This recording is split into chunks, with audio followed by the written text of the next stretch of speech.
Shravanam Diaries podcast.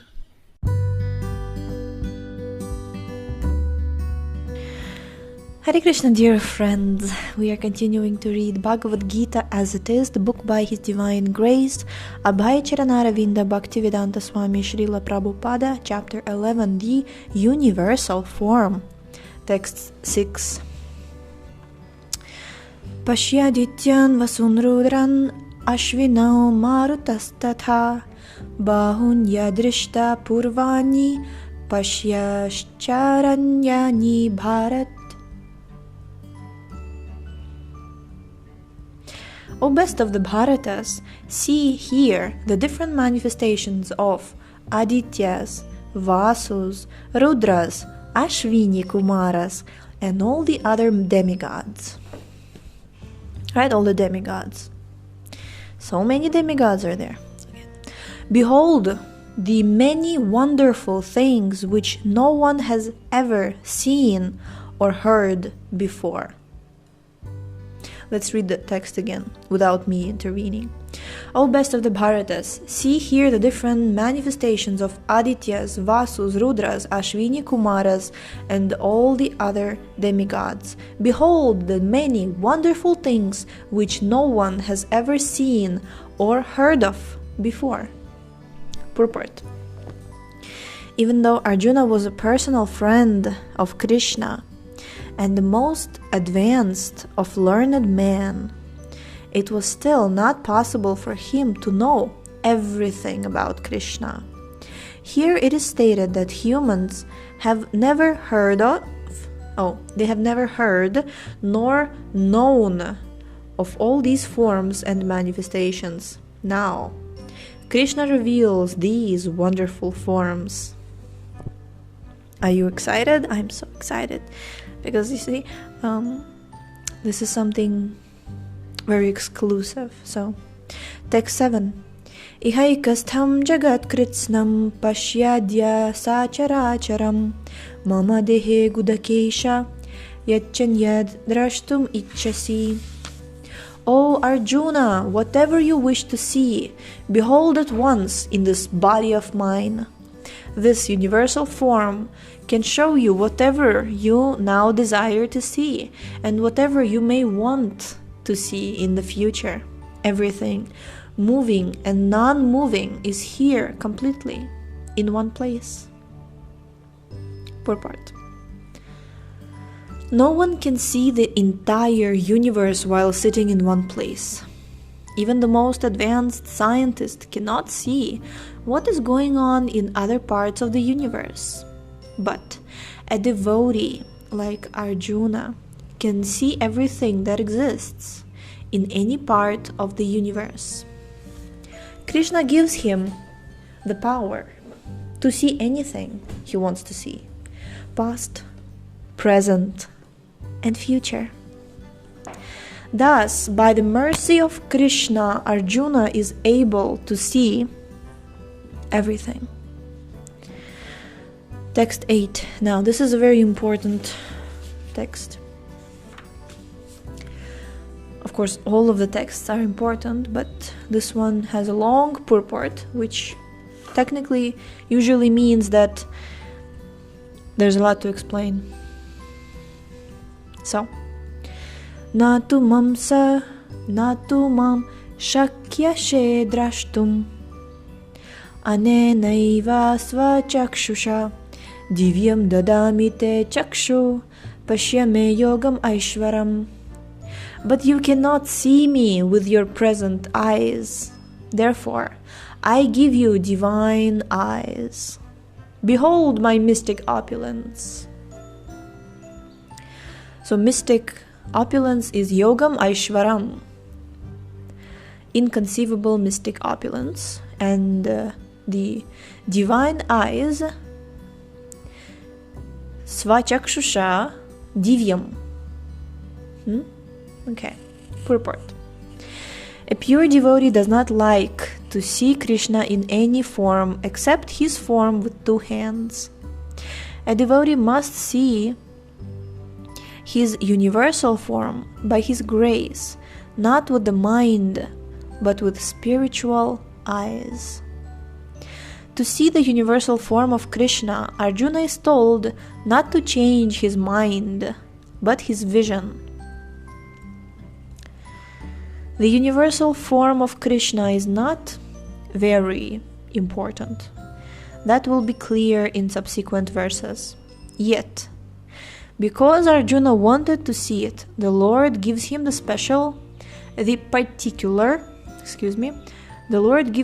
particular vision required to see that universal form. Devotees who are correctly situated in a transcendental relationship with Krishna are attracted by loving features, not by godless display of opulences. Wow. Okay, the playmates of Krishna, the friends of Krishna, and the parents of Krishna never want Krishna to show his opulences, right? That makes sense. I mean, you can speak about this even on the material level, mundane level. Who likes, like you come to somebody and then you're like, can you please show me your safe where you keep like $1 billion? I want to see it. Like, who are you? Why would basically this is something inappropriate. And here we can see that actually it's coming down from the original person, that actually showing off opulences is not really relationship. So the playmates of Krishna, the friends of Krishna, the parents of Krishna never want Krishna to show his opulences.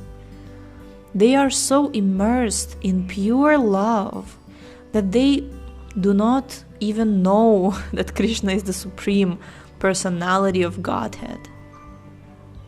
In their loving exchange, they forget that Krishna is the Supreme Lord.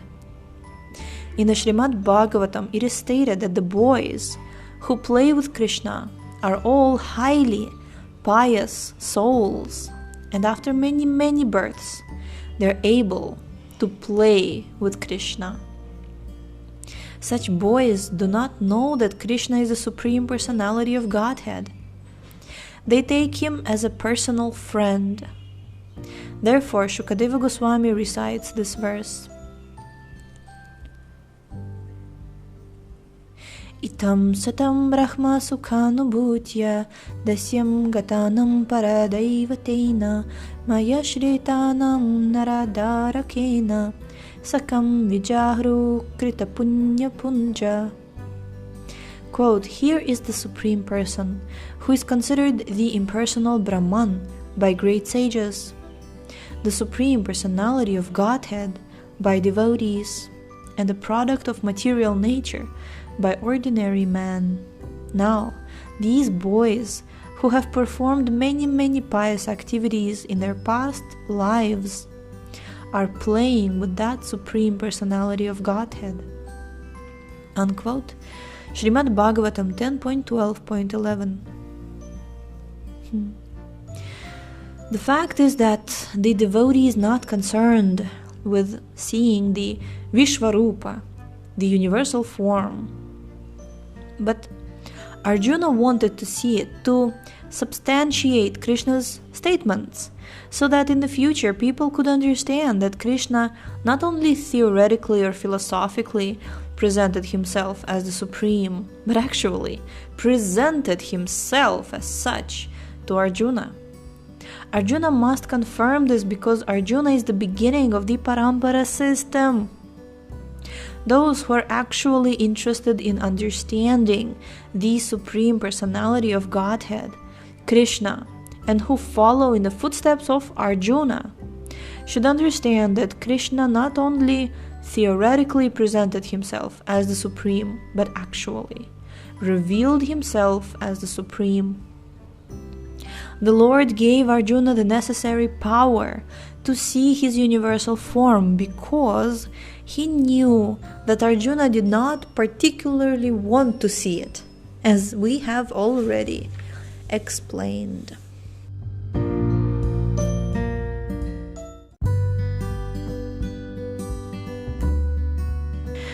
Sanjaya Vacha Text 9.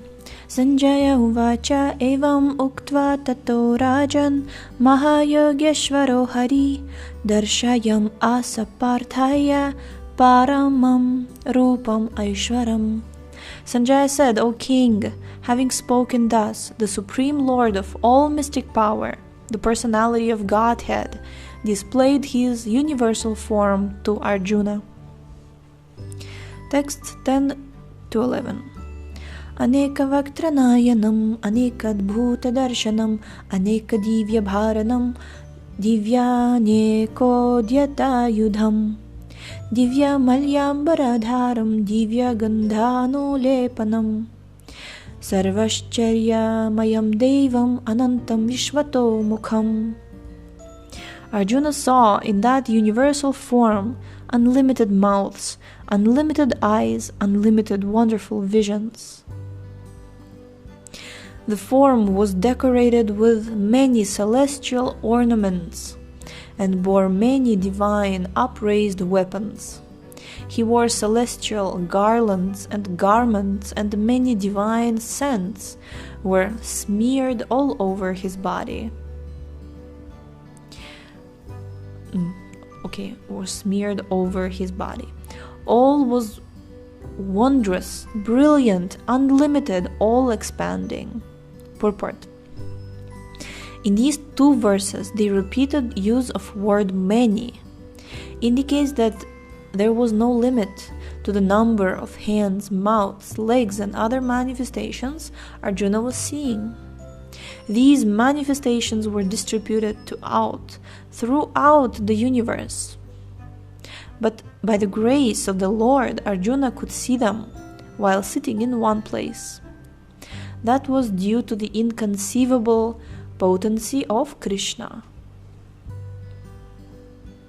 Text 12.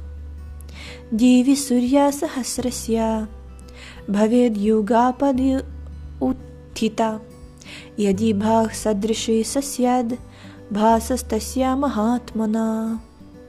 If hundreds of thousands of suns were to rise at once into the sky, their radiance might resemble the effulgence of the Supreme Person in that universal form. Wow, imagine hundreds of thousands of suns at once in the sky.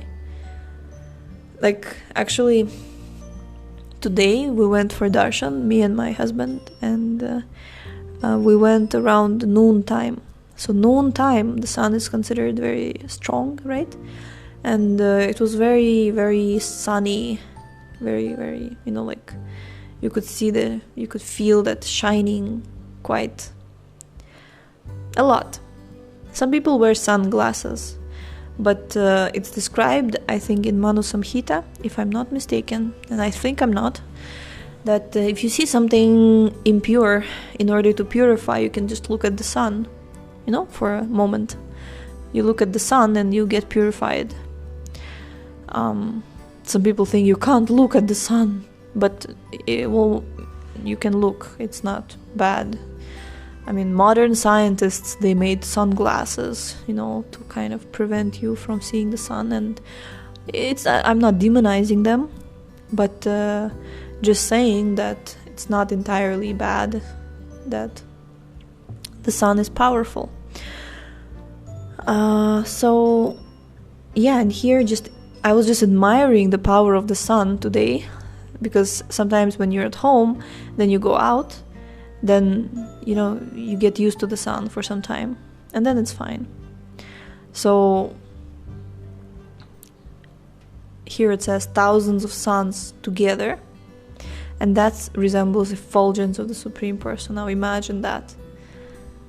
And actually, I would say that I'm tired of constantly imagining,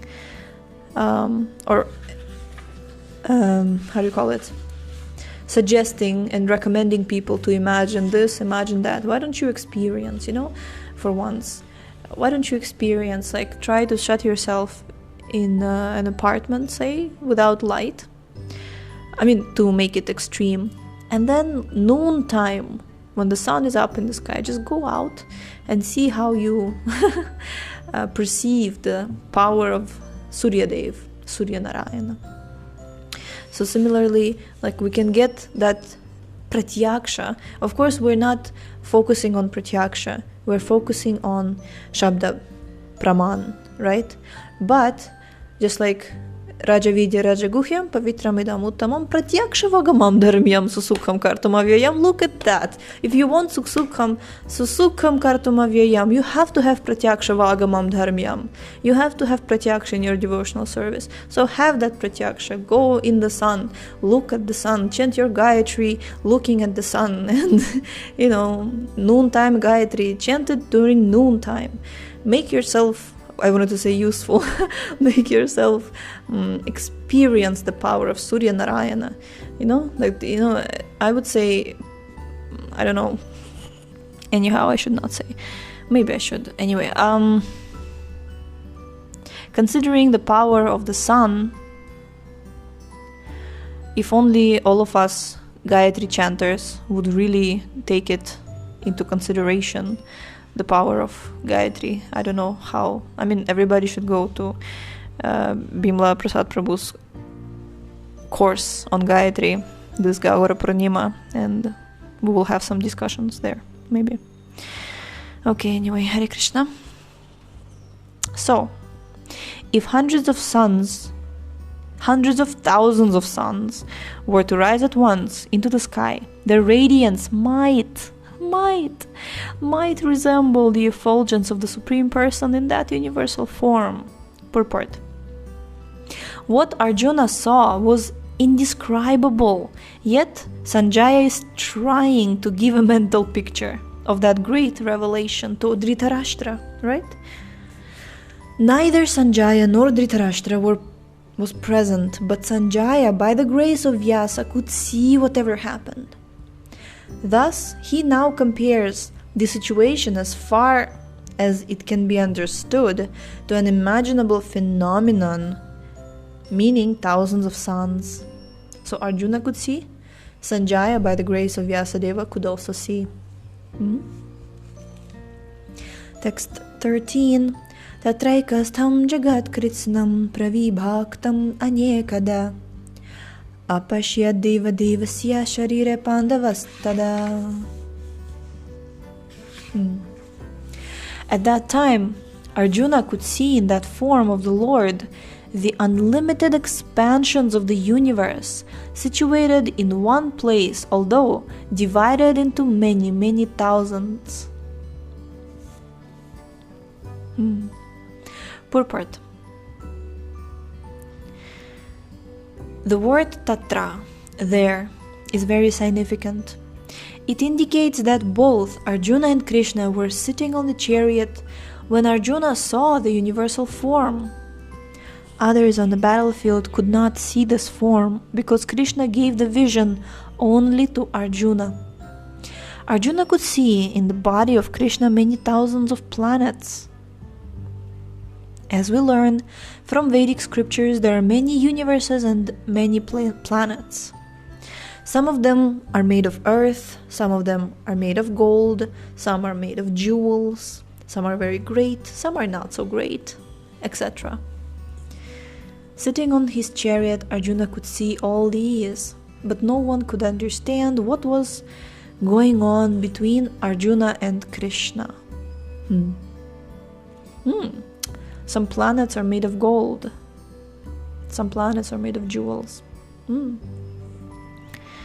Okay, interesting. There was a cartoon some time ago, I think like 15 years ago, Planet of Treasures, something like that. It's not so far from the truth. There is a planet like that. Text 14. Tatah sa vismaya vishto hrishtaro madhananjaya pranamya shirasa devam kritanjalir abhashata. Then, bewildered and astonished, his hair standing on end, Arjuna bowed his head to offer obeisances and with folded hands began to pray to the Supreme Lord. Purport. Once the divine vision is revealed, the relationship between Krishna and Arjuna changes immediately.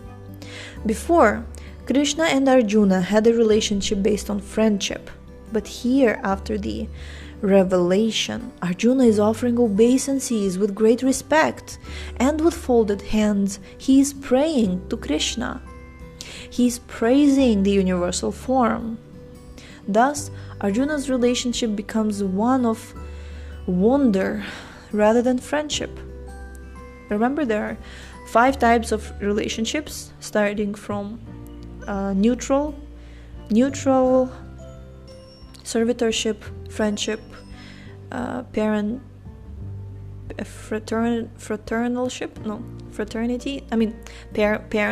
and then conjugal love. So then that's 5, and there's 7, I think 7, right? They're rasas, they're not exactly rasas, I don't know the technical term, but there's like wonder is one of them. One of them is ghastliness, one of them is hasya relationship, one of them is a relationship in like vigor, like courage, not courage, it's called virya rasa. So instead of friendship, it became wonder, right? So great devotees see Krishna, we're continuing to read, great devotees see Krishna as the reservoir of all relationships. In the scriptures, there are 12 basic kinds of relationships mentioned, and all of them are present in Krishna. It is said that he is the ocean of all of the relationships exchanged between 2 living entities, between the gods or between the Supreme Lord and his devotees. Here, Arjuna was inspired by the relationship of wonder, and in that wonder, although he was by nature very sober, calm and quiet, he became ecstatic. His hair stood up, and he began to offer his obeisances unto the Supreme Lord with folded hands. He was not, of course, afraid. He was affected by the wonders of the Supreme Lord. The immediate context is wonder. His natural, loving friendship was overwhelmed by wonder, and thus he reacted in this way. In what way he reacted, we shall read tomorrow, right?